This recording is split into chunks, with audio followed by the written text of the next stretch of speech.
परम वंदनीय सदगुरुदेव, पूजनीय संतजन, सदगुरु कबीर साहिब के बीजक ग्रंथ के उपदेश सुन रहे धर्म प्रेमी सज्जनों, माता एवं बहनों। सदगुरु कबीर साहब का मूल ग्रंथ बीजक है और बीजक ग्रंथ के रामायणी 6 का संक्षिप्त विवेचन आप जिज्ञासु मित्रों के समक्ष प्रस्तुत कर रहा हूँ। इस रामायणी में सदगुरु कबीर साहब कहते हैं कि बरनहु कवन रूप और रेखा, दोसर कवन आही जो देखा। ओ ओंकार आदि नहीं वेदा, ताकर कहूँ कौन कुल भेदा। नहीं तारागन नहीं रवि चंदा, नहीं कछु होत पिता के बिंदा। नहीं जल थल नहीं थिर पौना, को धरे नाम हुकुम को बरना। नहीं कुछ होत दिवस निजुराती, ताकर कहूँ कवन कुल जाति। सुन्न सहज मन सुमरते, प्रकट भई एक ज्योति।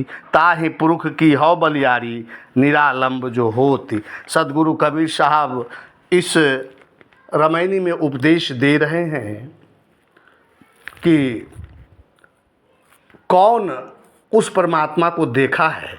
साहब उन लोगों से प्रश्न पूछ रहे हैं जो अपने चेतन स्वरूप को छोड़कर अलग ईश्वर परमात्मा को खोजते हैं।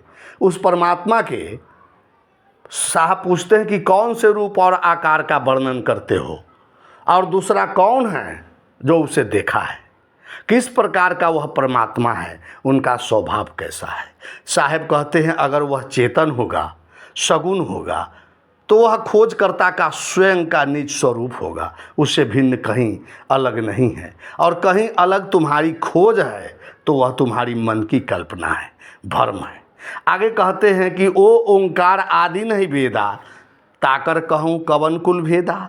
उस ओंकार अक्षर ब्रह्म अर्थात प्रणव को परमात्मा का नाम कहते हो तो वह नाम भी मनुष्यों का बनाया हुआ है, जिसे वेद के ऋषि उस परमात्मा के बारे में कुछ नहीं बताता और नेति नेति कहकर मौन हो जाता है।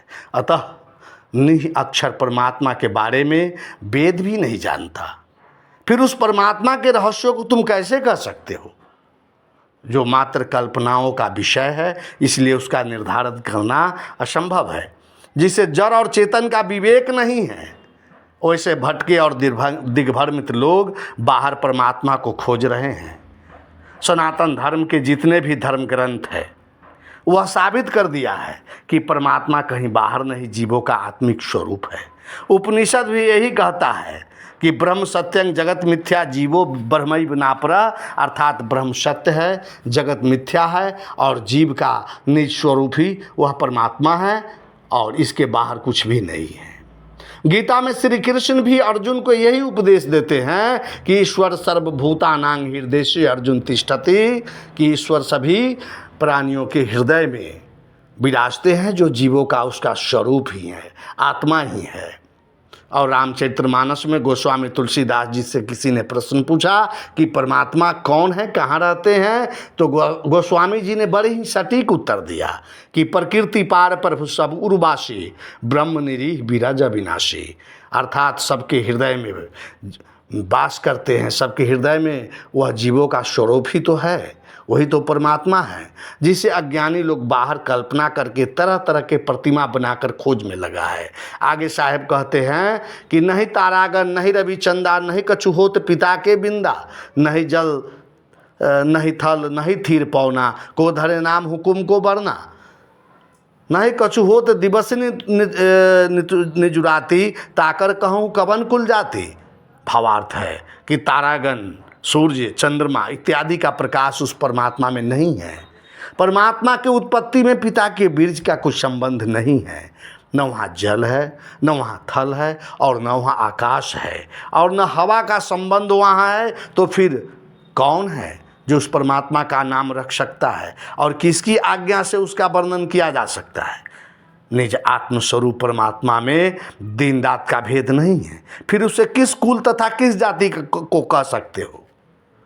परमात्मा ही अर्थात जीवों के द्वारा ही संपूर्ण सृष्टि में नए नए आविष्कार, नए नए खोज किया जाता है। जीवों का स्वयं का स्वरूप आत्मा ही परमात्मा है, जो सबका प्रकाशक है। परमात्मा का नाम गुण वर्णन से परे है, जिसका वर्णन कैसे किया जा सकता है। गोस्वामी जी की भी रामचरितमानस में लिखते हैं कि नाम रूप गति अकथ कहानी, समुझत सुखद न परत बखानी। क्योंकि नाम और वर्णन ससीम मायामय है और परमात्मा असीम माया से परे हैं। कुल जाति शरीर का हो सकता है सज्जनों, परमात्मा की कोई जाति नहीं होती।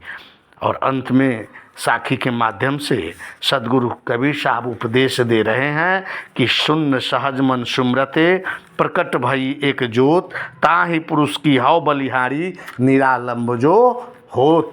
सदगुरु कबीर साहब ये उपदेश दे रहे हैं कि जब मन सहज सरल निर्ग्रंथ हो जाता है, जो समाधि की उच्चतम अवस्था में प्रवेश की अवस्था है, जहाँ सारे विचार, सारे संकल्प, सारे स्मरण समाप्त होकर चित्त शून्य हो जाता है, तो ऐसी अवस्था में ज्ञान की ज्योति प्रकट होती है।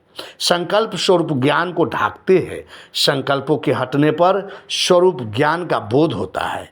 यह स्वरूप ज्ञान ही वह ज्योति है जिसमें सारे अज्ञान मिट जाते हैं। सदगुरु कबीर साहब कहते हैं, मैं उसकी प्रशंसा करता हूँ जो सारे दृश्यों से अलग होकर अपने आप निरालंब रह जाता है, जिसे श्रुति में भी कहा गया है, असंगो हयंग पुरुषः, साहब बंदगी, साहब बंदगी, साहब बंदगी।